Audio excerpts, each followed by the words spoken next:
पुढच्या बातम्यांकडे वळतोय। स्वर्गीय सरपंच संतोष देशमुख यांच्या हत्येला 3 महिने आज पूर्ण झालेले आहेत, पण अजूनही या हत्येतला एक आरोपी कृष्णा आंधळे सापडत नाहीये।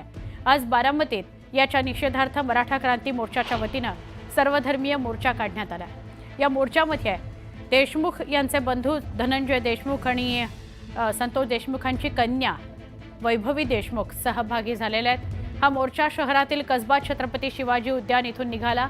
नगर परिषदेसमोर शोकसभा घेण्यात येणार आहे।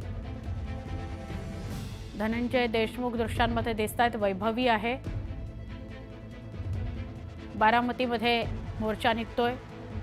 हत्येला 3 महिने पूर्ण झाले संतोष देशमुख यांच्या, पण कृष्णा आंधळे अजून पकडला गेलेला नाहीये।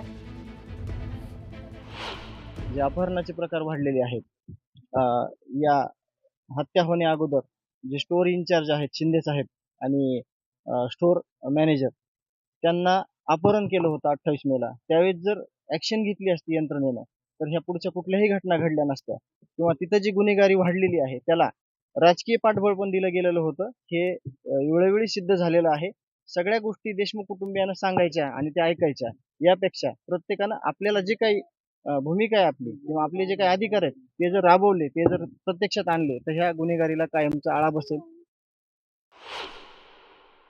माझ्या वडिलांची जी माणुसकीच्या दृष्टीने जी हत्या झाली आणि बीड जिल्ह्यातील जी वाढणारी गुन्हेगारी आहे, आमचा फक्त म्हणजे आम्हाला कुणावर राग नाहीये, द्वेष नाहीये। फक्त आम्हाला एवढं वाटतं की माझ्या वडिलांची ज्यांनी हत्या केली किंवा त्यांना मदत करणारे जे कोणी असतील किंवा ते प्रशासनातील लोक असतील किंवा इतर कोणी असतील, त्यांना सुद्धा यामध्ये आरोपी करावा। आणि कारण की जी घटना आज घडली आहे ती नंतर घडू नये।